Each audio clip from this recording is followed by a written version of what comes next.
Fellas, what would be the ideal outcome for every fight on UFC 314? Now, this isn't going to be a prediction video, that's already been done, but if I had complete control over some of the fights on UFC 314 where I could alter the outcome, who won, via what finish, via what method, this would be the ideal outcome for every fight on UFC 314. And we'll start off with Jim Miller versus Chase Hooper. Now, my prediction was that Chase Hooper's going to win a decision. He's a monster grappler at 155. He's got the age advantage. So I do think Chase Hooper's going to get the win, but the ideal outcome would be Jim Miller to get a knockout. And I say this because he's one of the veterans that has actually had decent longevity in the sport. He's been around the UFC for so long, throughout so many different periods of time, from the late 2000s to the 2010s, getting finishes in 2024 as well. This dude's longevity has been insane in the organization, and he's still got danger. So I feel like Jim Miller going out there and getting a good knockout over Chase Hooper for UFC 314 would just be a great way to kind of end off Jim Miller's career. I'm not saying he would retire, but 2 finishes in a row at his age in the 155-pound division would be insane. And he's just a likable dude as well. You get some kind of old dudes in the UFC, some sort of veterans that kind of become arrogant, like a Luke Rockhold or even a Donald Cerrone, but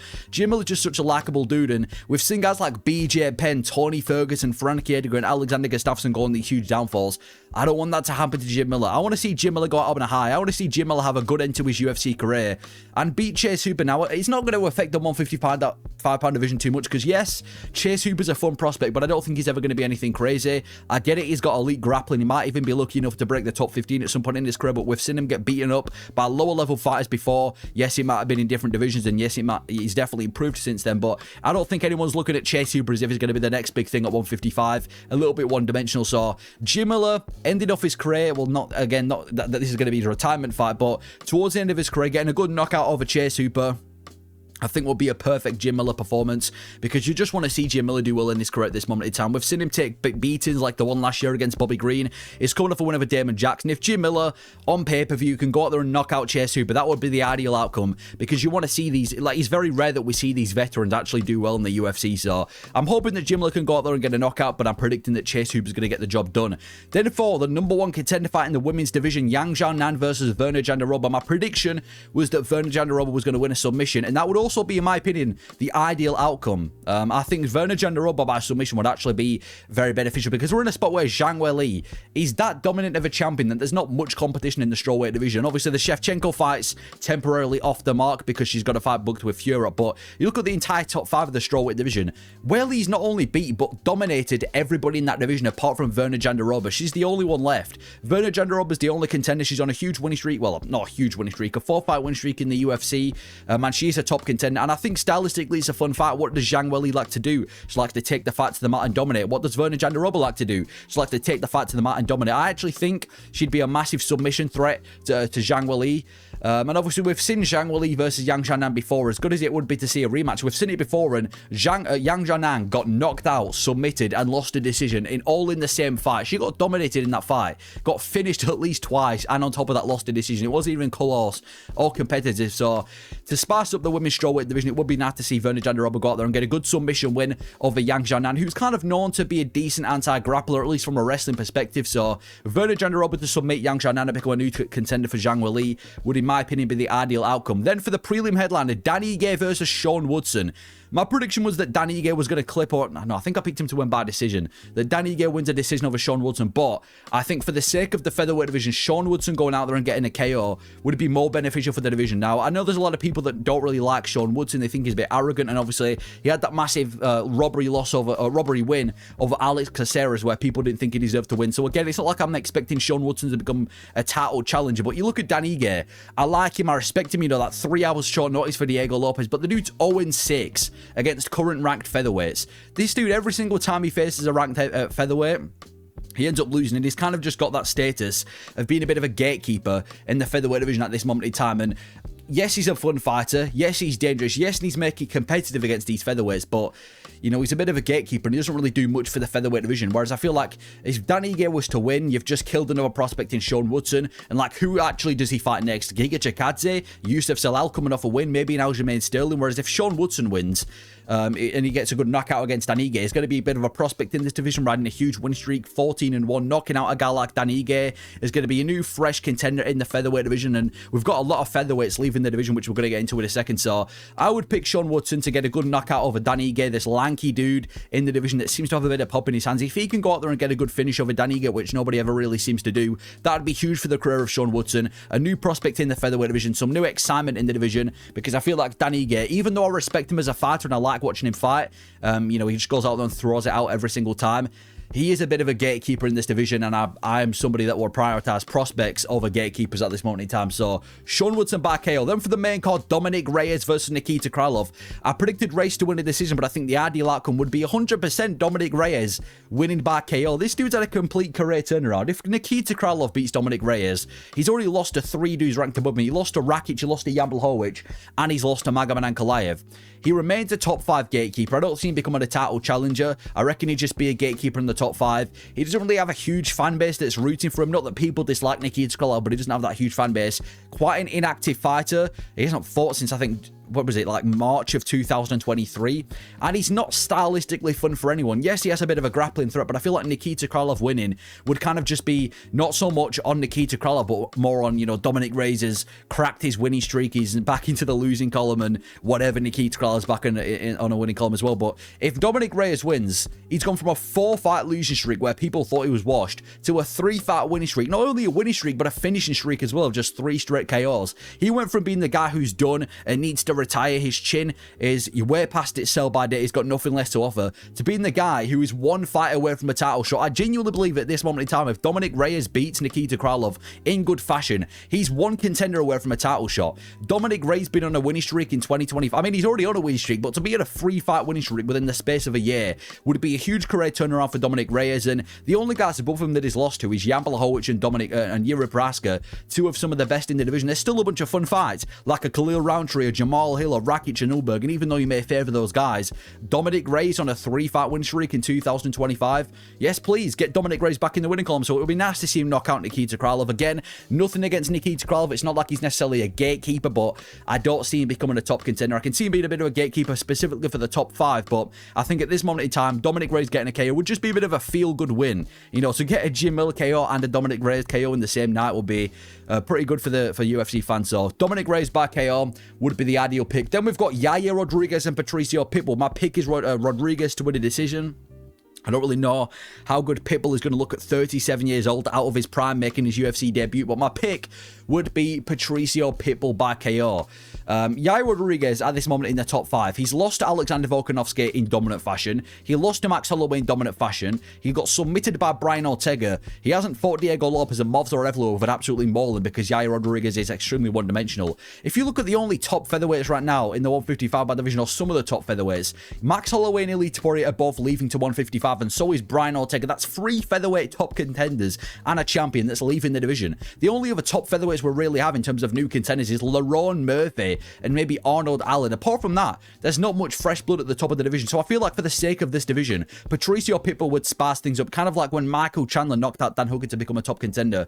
Patricio Pitbull, big name outside the UFC. A lot of people are familiar with him. Always been one of those guys who was like the best fighter to never compete in the UFC. And he's a fun, well-known contender to replace Max Holloway. He's got a good style, and if Max Holloway's going to leave, if Topuria's going to leave, and maybe Ortega, I feel like Patricio Pitbull would be a good enough replacement. So I would pick Patricio Pitbull to win this one by KO, get a good KO win over Yair Rodriguez. I don't think Rodriguez ever becomes a champion. He's proven that multiple times, whereas Patricio Pitbull could obviously have an exciting debut in the UFC, and I think him beating Yair Rodriguez would mean more for the division than Yair Rodriguez beating Pitbull. Not that I've got anything against Yair Rodriguez, he's a fun kickboxer, but I just think for the division, Patricio Pitbull does more. Then we've got Bryce Mitchell and Gene Silva. My prediction was Gene Silva to get a win by KO. Now, you've got to hear me out with this one.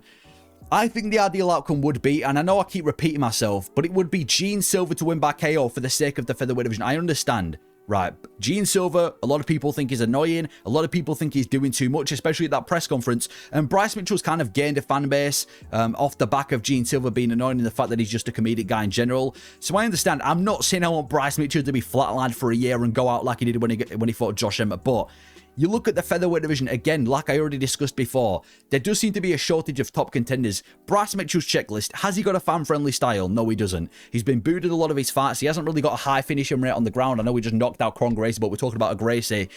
He hasn't really got a fan-friendly style. Is he a funny dude? Yeah, he's a good character. Yes, he'd be a good personality for the featherweight division. Does he have top contender potential at this moment in time? I don't think he does. He's been slept by Josh Emmett brutally. Topuria beat him up, but again, that's Topuria. You can't really judge him based off that performance. You look at the checklist for Gene Silva. Has he got a fan-friendly style? Yes, he's got a patient kind of fighting nerds-esque style where he goes out there and brutalizes contenders. Is he a character? Yes, a lot of people might not like him. People might think he does too much, but he's still a character for the featherweight division. He's got personality. Does he have top contender potential? Honestly, yeah. I can see Gene Silva becoming a dude in the top 5. There's a lot of featherweight contenders, like I discussed earlier, like a Sean Woodson that I can see breaking into the top 10. If Gene Silva goes out there and flatlines Bryce Mitchell, I can see him becoming a top contender in this division. Like I said before, the only real top featherweights we've got right now is Lerone Murphy and Arnold Allen. Gene Silva would be a perfect dude to be added to that kind of mix of top contenders, and he's an exciting one too. It also improves as a plot armor for the fighting nerds where, you know, they've kind of got this unbeatable aura, but imagine the fights. Gene Silva versus Yair Rodriguez, Gene Silva versus Arnold Allen, Gene Silva versus Josh Emmett, and he's had 3 fights in 9 months. Active dude, so I understand people like Bryce Mitchell a lot. I'm not saying I want Bryce Mitchell to be flatline like he did against Josh Emmett, but I think for the division and for the sake of Gene Silva becoming a top contender, this division would need Gene Silva to go out there and knock out Bryce Mitchell in good fashion to prove that he's the upper echelon of featherweights. Again, you look at the only 2 guys that Bryce Mitchell has lost to, it's Topuria, the best in the division, and Josh Emmett, one of the hardest hitting dudes. If Gene Silva can put his name in that, another big prospect for the featherweight division from the fighting nerds with character, I think as of right now, he would do more for the featherweight division, even though I know a lot of people are going to disagree with this because they want to see Bryce Mitchell win, but I'm just trying to think long term. Anyway, co-main event, Bryce Mitchell and Paddy Pimblett. My prediction was that, not Bryce Mitchell, Michael Chandler and Paddy Pimblett. My prediction was that Michael Chandler was going to get a KO in the first round, but I'm hoping that Paddy Pimblett gets the win via submission. Yes, there's a little bit of Brit bias in that, but overall, let's look at Michael Chandler's UFC record. This dude is like a spoiled kid. You know what I mean? He's like one of them high class, middle class or upper class, whatever you want to call it, kids. They get everything they want. This dude has had nothing but top contenders despite losing in his UFC career. Gets Dan Hooker in his UFC debut, gets a title shot against Oliveira, then he gets Gaethje, beats decrepit Tony Ferguson, then gets Poirier, then a #1 contender fight against Charles Oliveira, and he's only 2 wins. And Dan Hooker, when Dan Hooker was in a dodgy career spot, and a washed, decrepit, unwinnable Tony Ferguson. And he's a dirty guy as well. I don't need to explain this to you, but throughout his entire career, from grabbing the cage, you know, pouring blood into people's eyes, eye gouging, and back of the headshots, he's overall a bit of a dirty fighter, and he does nothing for the division at this moment in time. You look at the current top 7, or just basically everybody ranked above Michael Chandler. He's lost to Oliveira twice, lost to Gaethje, lost to Dustin Poirier, beat Dan Hooker. He's not going to fight Sarukian or Max Holloway. I think those guys are above him at this moment in time. Paddy Pimblett, he's another contender for 155, another top contender, and he's got, obviously, star power. Paddy Pimblett, you can love him or you hate him. He has star power. I mean, he showed it in his, even in his just like 2-3 fights in the UFC. He's got personality for the division. He's not just trying to read off these motivational quotes like Michael Chandler. He would bring personality. He's a good submission artist. I think people underrate the submission ability of Paddy Pimblett because of his personality. So I think Paddy Pimblett going out there and beating Michael Chandler would be my dream scenario for this fight. Going out there and choking Michael Chandler, showing that, you know, it's not see you at the top, it's see you in the middle. You can go back to fighting the prelim fighters, Michael Chandler. You can go and fight Fares Ziam. You can go and fight Manuel Torres. So Paddy Pimblett being the only other guy apart from Dustin Poirier to choke out Michael Chandler in his MMA career, getting a finish over a guy who's been through a decision with a lot of the top contenders and proving that he's top 5 worthy would be massive for Paddy Pimblett. And on top of that as well, how crazy would it be for Paddy Pimblett to get this win, in the sense that, like, this dude a couple of years ago, people, I know I keep repeating myself when I say this, but people said he would never even sniff the top 15, and now we're talking about him potentially a fight away from a title shot. So Paddy Pimblett getting a submission over Michael Chandler, dream scenario. And then for the main event, Volkanovski versus Lopes. My prediction was that Volkanovski was going to win a decision, and that would also be my dream scenario for Alexander Volkanovski to win a decision. And notice I said decision. I didn't say brutal KO. I didn't say brutal finish. I hope it is a competitive fight where Volkanovski ends it off with a decision. Listen, both of these guys are extremely likable in the featherweight division. These are 2 guys that I've been rooting for a long time in the featherweight division, to the point where I don't really want to see one of them lose. I want to see both of them succeed in the UFC. They've both got a fan-friendly style. Volkanovski just breaking people apart for the past couple of couple of years in the featherweight division. Diego Lopes kind of has an all-guns blazing chaotic style that you just want to root for too. Both of these guys are some of the most likable dudes, not only in the featherweight division, but in the UFC. You want to root for both of them, but I've picked Volkanovski to win this one by decision, right? He's in a tough career spot, and I think he needs this win a lot more than Diego Lopes. Like I said, he's lost 3 of his last 4. He's been knocked out cold by Islam Makhachev in brutal fashion. He got knocked out cold in even more brutal fashion by Ilia Topuria. He needs a win, not only for his mental state, but to prove that he's still UFC worthy, because if Volkanovski loses this fight, that's probably the end of the road for his UFC career right now.